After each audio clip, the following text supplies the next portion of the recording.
Well, thank you very much. Hello, Saddleback Church, and all of you streaming in the 14 locations around the world. It's a joy to be with you today. I'm guessing some of you are pretty good on technology, and some of you have been resentful since the day the world went digital.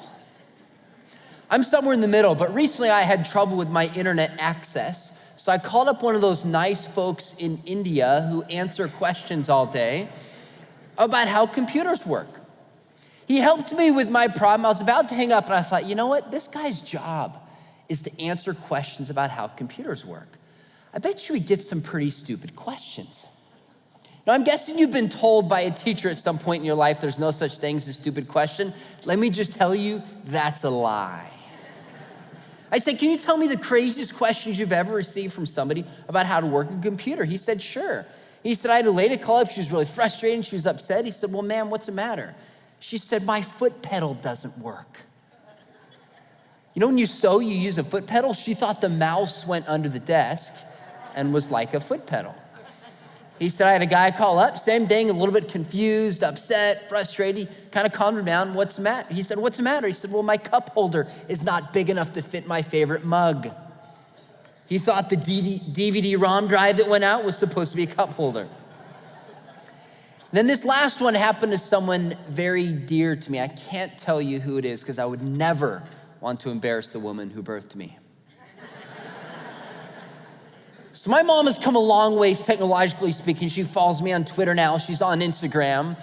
But for a while, anything technology just kind of freaked her out. Well, she got a new computer, decided to set up her own email account. One of the first instructions that came up on the screen said, close all the windows.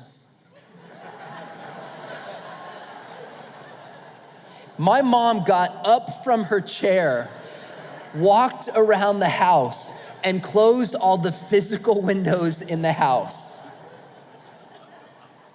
Now you're chuckling because you obviously get the joke. You know that a DVD drive is not meant to hold a mug. You know, a mouse, if you still use one, is not meant to be a foot pedal. And when the computer screen says close all the windows, it doesn't mean the physical windows in your house. You see, a computer's been designed by somebody very smart to function a certain way. And when we don't know why it was designed, when we don't know its function and use it for something else, what happens? Confusion, frustration, and we get upset. But what happens when we actually know the truth and we know the design of a computer and we can use it accordingly? What happens? Then we're set free, right? You see, true freedom is living according to God's design for your life. That's what true freedom is. True freedom is living according to God's design for your life. Now, I teach at a school called Capistrano Valley Christian Schools in San Juan Capistrano. It's actually my 13th year there. I teach part-time. I'm full-time at Biola. And I would ask my students frequently, I still do, I'd say, how would you define freedom? You know, the number one response I get from students is freedom is doing whatever you want to do. Friends, that's not freedom. True freedom is living according to God's design for our life. So think about it. Have you ever noticed the first attribute we're told about God in the Bible? In the beginning, God created. We're told God is a creator before we're told that God is love, before he's just, before he's holy, before he's merciful. Why?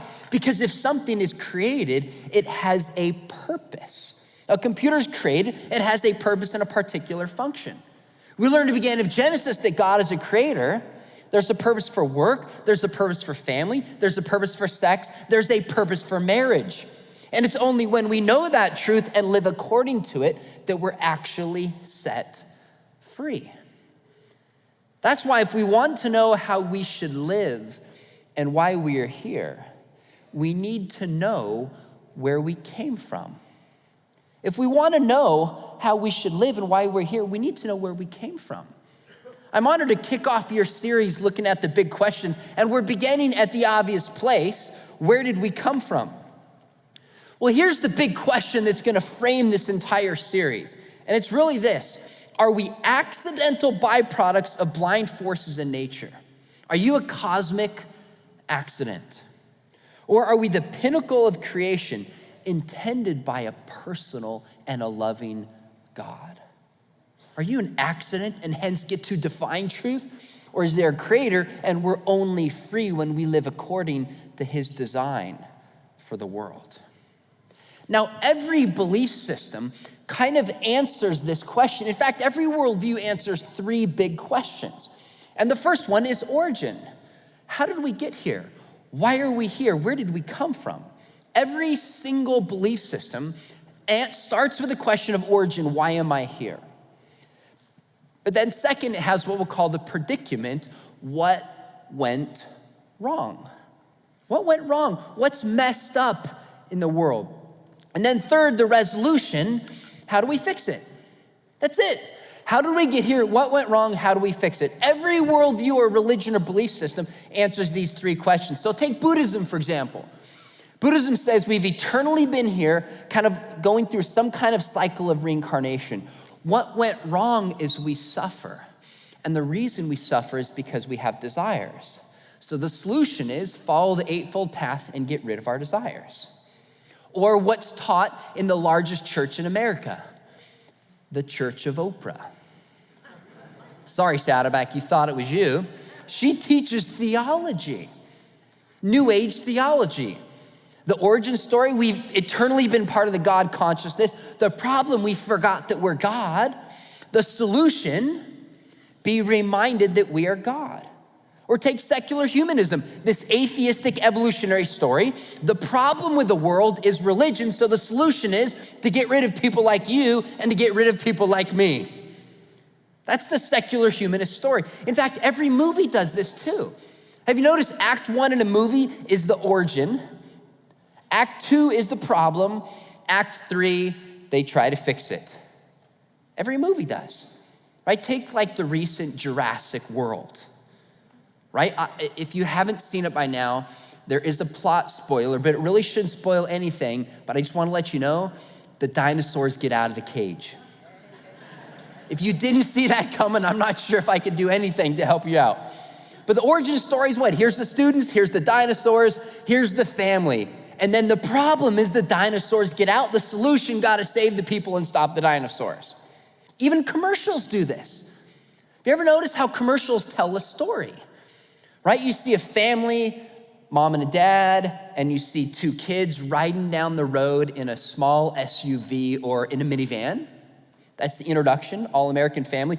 Problem is a boulder starts rolling down from the side of the hill, headed towards them. Solution, fortunately, they got the right tires. Right? Religions and movies and commercials tell a story. Christianity is a story about the world. And it looks like this, and you know the story. The origin is in the beginning, God created. That's the origin account. The problem is sin. We rebelled from God, and the resolution is what?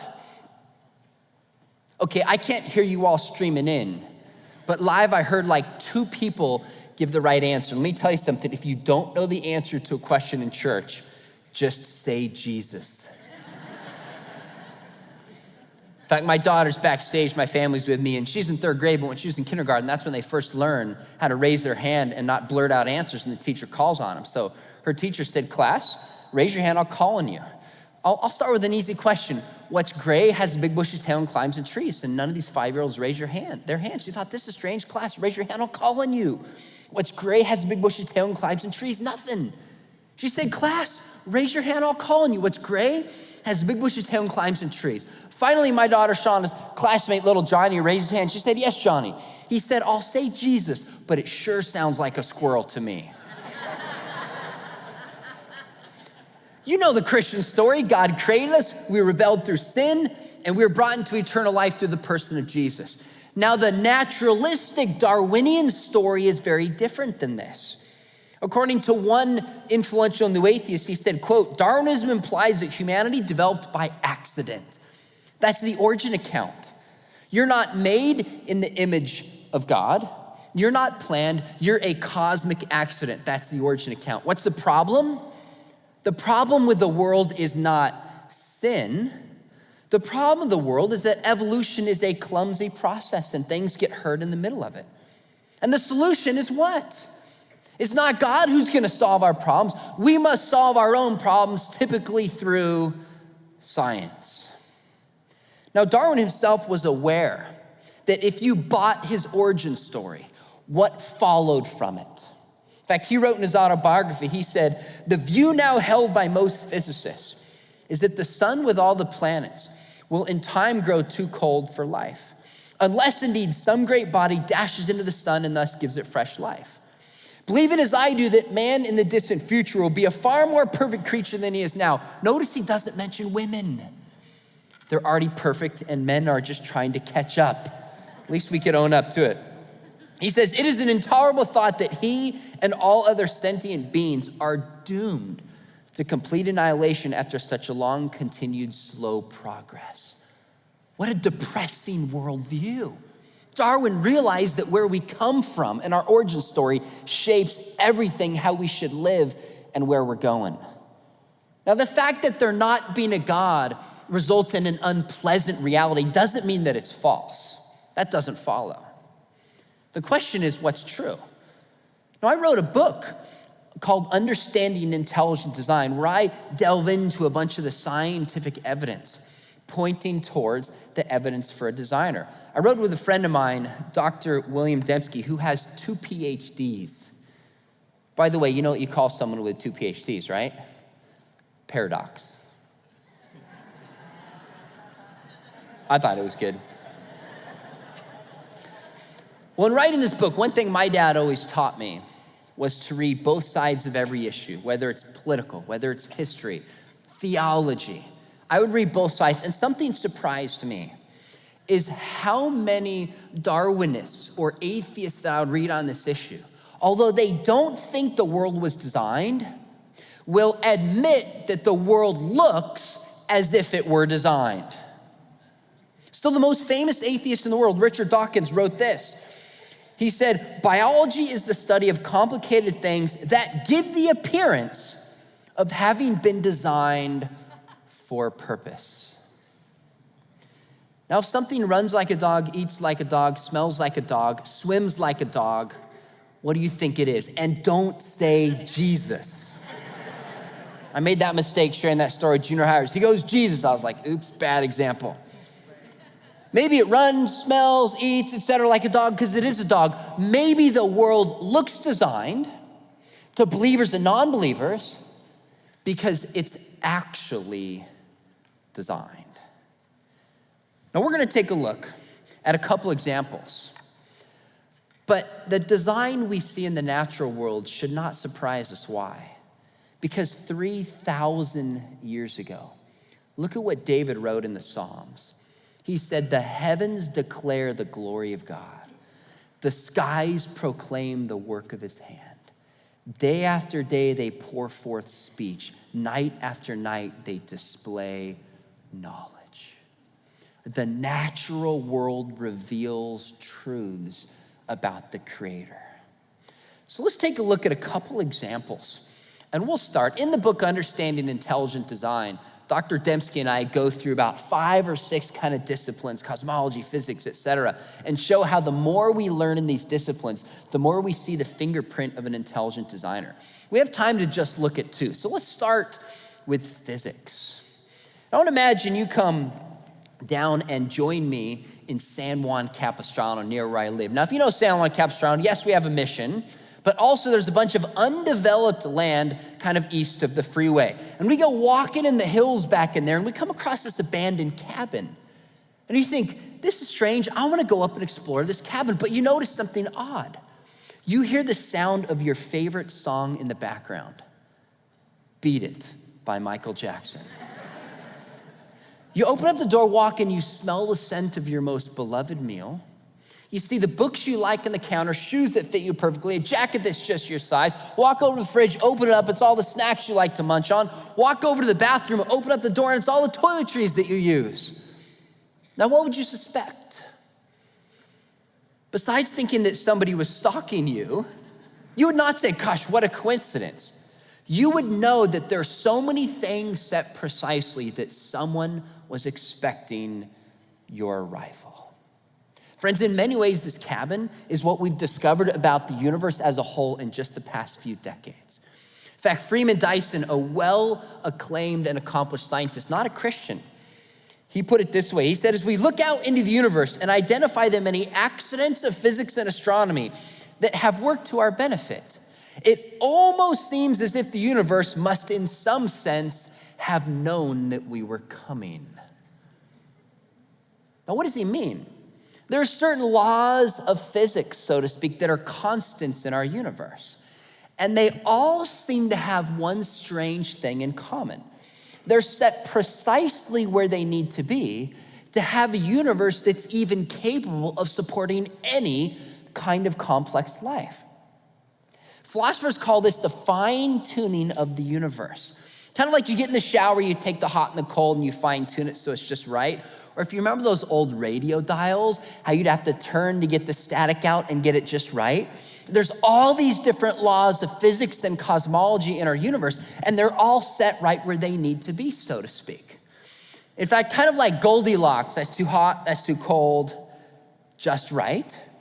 We live in a universe where these laws that govern our existence are just right. In fact, Frederick Hoyle, who coined the term Big Bang, he said it almost seems as if someone's been monkeying with physics.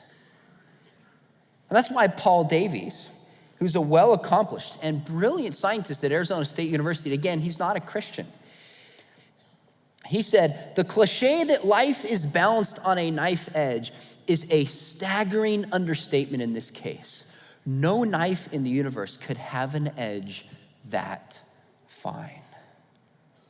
So here's the way to understand this that might make it sink home for you. I mentioned that I teach full-time at Biola. We have a graduate program in apologetics. But I went to Biola as an undergrad. And my senior year, a couple friends of mine, if you've ever been on a campus, on the backside of campus, there's these dorms called Thompson and Lee. They're graduate dorms. And my friend who's on the second or the third floor, and what was great about this is they had a window overlooking a large parking lot, tall row of trees, a big water gutter, and then on the other side was a stop sign. So we got the great idea that we would open up his window at night and we would take one of these massive water balloon launchers, launch balloons from the window and try to hit the windshield of cars coming home at night just to give them a pleasant surprise back to campus. And you know what these large water balloon launchers are, right? Like some of you have seen these. They take like 3 people. They're like huge rubber bands. One person holds this side, the other one holds this side, and then there's a pouch. The middle person pulls it back, and you put a water balloon, an egg, a cat or something in it, and you let it fly. Well, we usually missed. And at one point, we saw this little red car driving in. You can kind of see it off to the right coming in from campus. It was like, get the water balloons. We actually had a bucket by the window full of water balloons. That's how devious we were. So we opened up the window. I remember holding one side. My buddy holds the other side. We pull back. My friend pulls back as hard as he can with a water balloon, lets it fly. It goes slinging out the window. It goes across the parking lot. It goes above the row of trees. It clears the water gutter. This car stops and bam, smacks it right on the windshield and shatters it. She has a heart attack. No, I'm just kidding. It's not that bad. That is really messed up. They laughed here. I can't hear all you guys streaming in, but I'm guessing some of you may have as well. That is really messed up. Actually, it didn't shatter. You know how it does like a spider crack? It just like goes up the whole windshield. And needless to say, our water balloon launching days came to an immediate end because we had to pay for it, right? That might have been the best economic lesson I got in college. Well, what's interesting is if you just stop and reflect on this for a moment, how many things had to be just right for us to hit our target? What would have happened if we had more water in the balloon? It wouldn't have gone far enough. What if we would have had less? It would have gone further. What if there was more tension? Or what if he pulled it back a little bit more or at a different angle? Or what if we were in Colorado where the air is lighter and things go further? Can you start to see how many things have to be just right to hit our target? Do you know the universe is like that? Since the beginning of the universe, it's been expanding in every direction. It's as if space itself is stretching. But if the mass of the universe varied by the slightest amount, if it was more, the force wouldn't be strong enough, the universe would crunch on itself. If it was less, it would expand so quickly we wouldn't have stars, planets, and life. So Mark Horton, a NASA scientist, put it this way. He said, if the balance between gravity and the expansion rate were altered by 1 part in 1 million, billion, there would be no galaxies, stars, planets, or life. And in fact, the level of precision for which the mass has to be set in this ratio is equivalent to all the mass in the universe compared to 1 grain of salt. If it varied by that much, our universe would be inhospitable. Now, what's amazing is this is just one example. Scientists have found well over 30 physical or cosmological parameters that must each be fine-tuned for life, each set kind of on the right dial, so to speak. Now, there's actually way more than this, but I like to state a conservative estimate to err on the conservative side. So what are the odds? Here's some of the examples of the kind of forces in nature that each must be fine-tuned, such as the force of gravity, the strong nuclear force, the weak nuclear force. These are examples of the kind of physical constants that have to be set within a very narrow range. What happens mathematically if we take 2 of these? So let's take, for example, the force of gravity and the cosmological constant. What are the odds that the 2 of these would be set within the narrow range to even have a universe capable of supporting life? Do you know how big this number becomes? It becomes 1 part in 100 million trillion. Now, that's a big number. If you can't grasp that number, just think of our new national debt. Oh, some of you now, it's sinking home, isn't it? This number is actually equivalent to all the mass in the universe compared to 1 atom. Friends, can you see how saying this happened by chance and there's no design behind this seems to take a lot of faith? Oxford scientist Roger Penrose, he said, if we combined all the laws that must be fine-tuned, we couldn't even write down that number in full, since it would require more zeros than the number of elementary particles in the universe. I don't have enough faith to believe that this could happen by chance or it's a cosmic fluke. It seems to me, when we see things are fine-tuned, that's because there's a fine-tuner, an intelligent mind with a purpose behind it.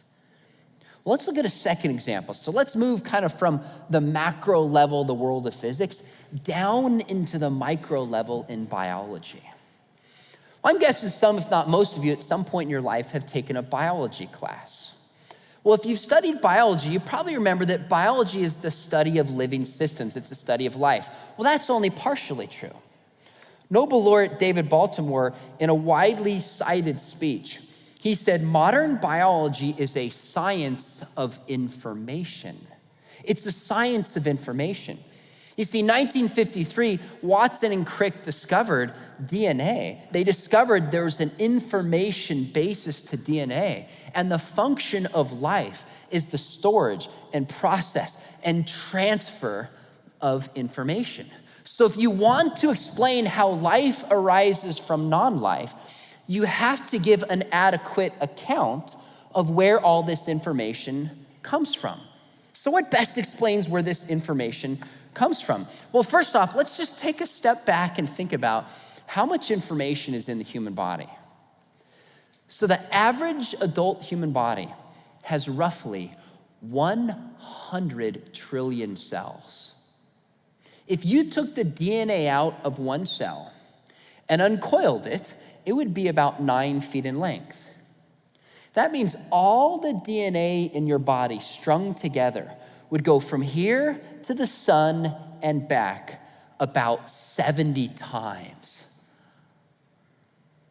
I mean, that's amazing to just stop and ponder and think about.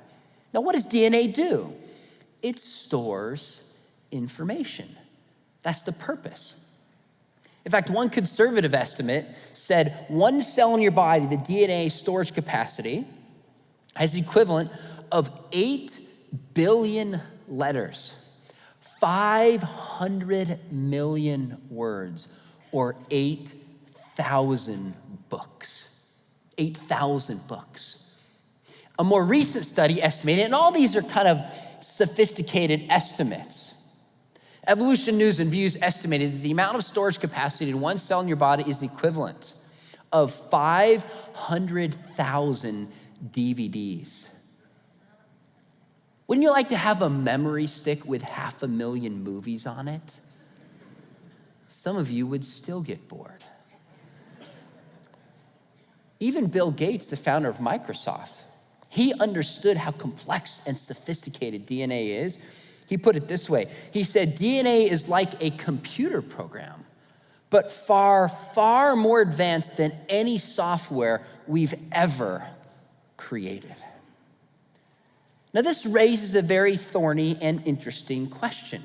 If we look inside the DNA in the human body, we see more sophistication, more complexity, more information and storage than anything humans can create. What possibly is the best explanation for all this information?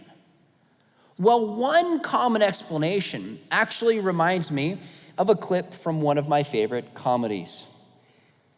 Take a look. I want to ask you a question straight out, flat out. I want you to give me an honest answer. What do you think the chances are of a guy like you and a girl like me ending up together? Well, Lloyd, that's difficult to say, and we really don't... Hit me with it. Just give it to me straight. I came a long way just to see you married. Just, least you can do is level with me. What are my chances? Not good.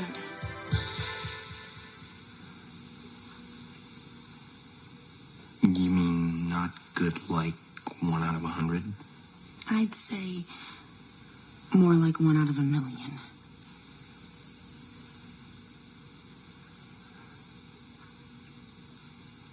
So you're telling me there's a chance? Yeah! I love that clip. And the humor's obvious, right? When she says 1 out of 1,000,000, she's effectively saying you don't have a chance.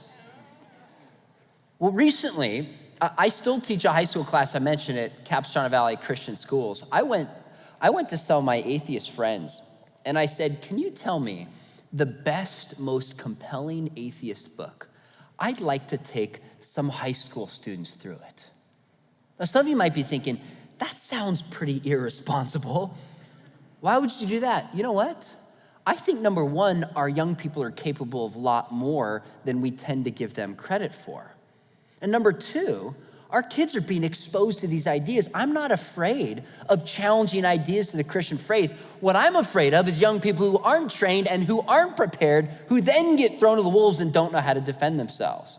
In fact, that's why this past summer, at partnership with Biola, we started this thing called Summit Ministries, 12 days for students 16 to 23. The best worldview training on the planet. How to think about the life issue, the marriage issue, the reliability of the Bible, economics and Christianity. If you're that age, you've got to come join me for that couple weeks.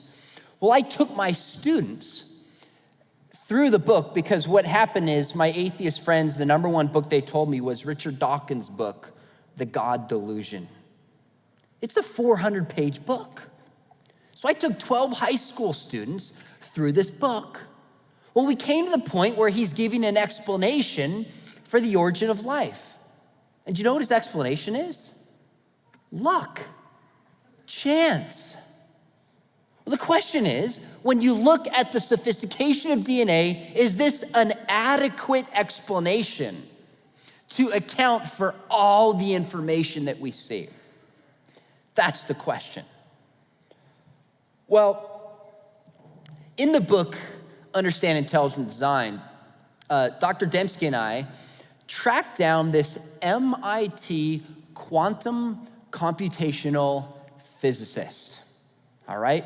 Smart guy whose job is to come up with mathematical models based upon what we know about the universe. And he tried to estimate how much information we could get. Now, why did he do this? Because Richard Dawkins, in trying to explain the origin of life, came up with something he called the monkeys typing Shakespeare theorem. The monkeys typing Shakespeare theorem. And the idea was, as you'll see coming up, if you had enough monkeys and enough computers or enough typewriters, and you gave them enough time, eventually one of these monkeys would sit down and type out all the works of Shakespeare. Do you see what he was trying to explain? He was trying to say, we don't have a mind and intelligence. How do we get information through a blind process? So if you have enough time and enough resources, eventually anything can happen. So Dr. Dembski and I traced down this MIT quantum computational physicist to see if he could mathematically figure out how much information could arise in the universe. It's not unlimited. The universe has a certain age, it has a certain size. We can actually quantify how much information could arise by chance. So could a monkey sit down and type out all the works of Shakespeare? Do you know what Seth Lloyd, this quantum computational physicist, came up with? He said, given all the resources of the universe, it couldn't produce all the works of Shakespeare, couldn't produce one work of Shakespeare, couldn't produce a chapter or a page or a paragraph. All the resources of the universe by itself at best could produce 4 lines from one work of Shakespeare. To be or not to be, that is the question. Whether 'tis nobler in the mind to suffer. That's it. So a few years ago, actually, a professor and some students came together and decided to test the monkeys typing Shakespeare theorem. So they put some monkeys in a zoo with a computer, an old computer, to see if one of these monkeys would sit down and start typing out Hamlet or Romeo and Juliet. Well, the first monkey climbs up on top of the rock and starts bashing the computer. Another monkey climbs up on top and goes to the bathroom on the computer, hence the cage. But before you laugh at this experiment, what might surprise you is in the few weeks that they were in there, these monkeys typed out between 6 and 7 pages of written text. Seriously, these monkeys produced between 6 and 7 pages of written text. A string of A's, L's, M's, an occasional J, and a few S's. Not a single word. Now, in case you don't have enough reading material on your shelf, you can actually purchase the literary works of these monkeys. They've been put into a volume called Notes Towards the Complete Works of Shakespeare. You can actually buy that online.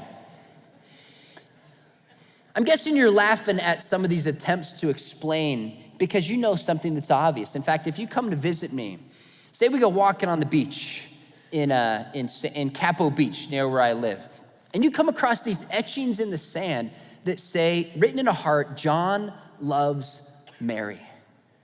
Now, none of you would stop and say, gosh, I didn't know in beaches in South OC that when the tides went in and came back, they would leave messages from the depths of the ocean. None of you explain this by wind or erosion or the tides or earthquakes. You know there's only one possible explanation for these etchings, that a person wrote it, a mind. In fact, you might think, oh, John does love Mary. Or you might see it and go, oh, Mary wants to be loved by John. But you'd know the only plausible explanation is that there's an intelligent mind that wrote it. Stephen Myers, a Cambridge-trained philosopher of science, in his book, Signature in the Cell, he said, whenever we find specified information and we know the causal story of how that information arose, we always find that it arose from an intelligent source. And he's right. Look, if you have a shirt with writing on it, you trace it back to a designer. If you have a book, you trace it back to an author. A magazine, trace it back to a journalist. If you get a text and it's legible, you trace it back to a texter. If you go outside and you look up in the clouds that says drink Coke, and I asked one of you, what caused that? None of you would say, yep, that means a storm is coming here from the east. You wouldn't say that. You'd know if the information drink Coke was there, a pilot or a mind went through and wrote that. Well, when we look inside the DNA, we don't see the equivalent of John loves Mary or drink Coke. We see more information that's more sophisticated than anything humans can come close to creating. Like the fine tuning of the universe points towards a fine tuner, the information in DNA points towards an author of life. In fact, one of the most influential atheists over the past half century, his name is Antony Flew. He died in 2010, spent 5 decades writing against the existence of God. 3 years before he died, he wrote a book. You know what the title was? There Is a God. Why the world's most notorious atheist changed his mind. You know what he said? Amongst other things, specifically, he said this: what I think the DNA material has done is show that intelligence must have been involved in getting these extraordinarily diverse elements together. The enormous complexity by which the results were achieved looks to me like the work of intelligence. And I think he's exactly right. Friends, the skies proclaim the glory of God. Even down to the DNA, we see written in the universal code information pointing towards an author of life. So why does this matter? Why bother to look at these big questions for a few weeks in your church? Well, let me give you 2 important principles that I think stem from this. Number 1, if people are truly made in the image of God, then as Christians, we must treat everyone with dignity. Nobody is a mistake. Nobody is an accident. That's why historically Christians have cared for widows, made hospitals, cared for orphans, defended the unborn, and was against sexism and against racism, because every single human being from conception until the moment we die has infinite dignity and worth because he or she is made in the image of God. In 1996, I was just after my freshman year at Biola in college, and I was working in Centennial Park selling t-shirts at the Olympics, the 96 Olympics. And there's tens of thousands or hundreds of thousands of people there, and people would wear flags of what country they're from because they're proud of it. I saw this man walking up to me, and I was working a t-shirt stand. I had like a minute or two. He had a huge rainbow flag blazoned across his sweatshirt. I couldn't think of any better way to get in a conversation, so I just said, oh, that's an interesting flag. What country are you from? That's just what came to my mind. This is 2 decades ago. He looked at me, said exactly these words. He said, oh, it's a queer thing. I said, oh, so you wear this so people know that you're gay, is that right? He said, yes. I said, do you mind if I ask you a question? I said, because you wear this so blatantly for people to see, do some people make insults and rude comments and treat you in a negative way because of this? He said, you know what, it actually happens all the time. This man was probably 45 or 50 years old. I just looked him in the eyes and I said, sir, I am so sorry that people treat you like that. That's not right. Have you ever been looking at someone's eyes and it felt like you could see their soul? It felt like this sadness and this pain. And he looked at me, paused, he said, thank you. You're the nicest person I've met at the Olympics. He said, do you mind if I take a picture with you? I said, sure. You know why? Maybe someday he'd put it on his fridge and someone would see it and say, do you know who that is? That guy's a Christian. That guy's a Christian. Now, I only had a minute and a half to talk to this guy. What essentially was I saying? I was saying, you are made in the image of God. And everybody on this planet, no matter where they're from, no matter their race, no matter their gender, no matter their socioeconomic status, is made in the image of God and deserves dignity and respect as a human being.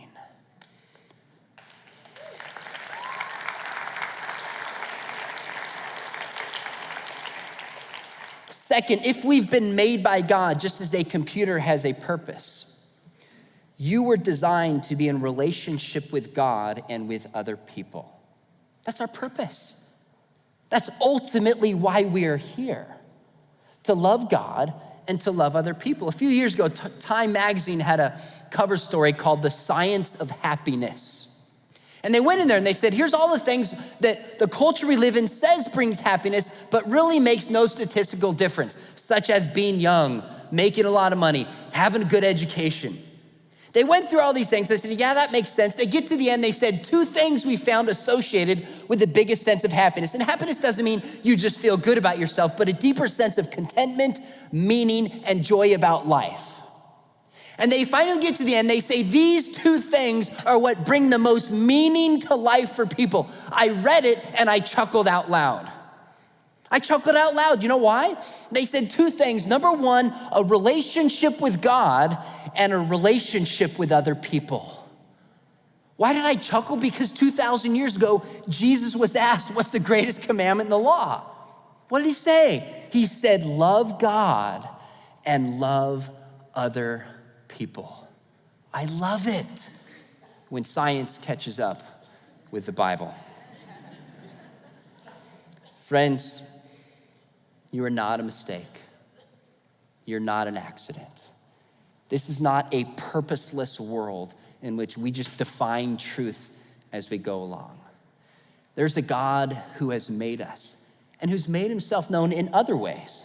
But one way is in the depths of the universe, Psalms 19:2 tells us, 19:1 and 2. But also it's as if God has autographed every cell in your body. I hope you know and believe in the depth of your heart that you're not an accident, that you're not a mistake. I pray you treat all human beings with the dignity and respect that they deserve as bearers of the image of God. And also that you know deeply that it's only in relationship with God, when we love God and we love other people, that we're truly set free. Amen. Thank you.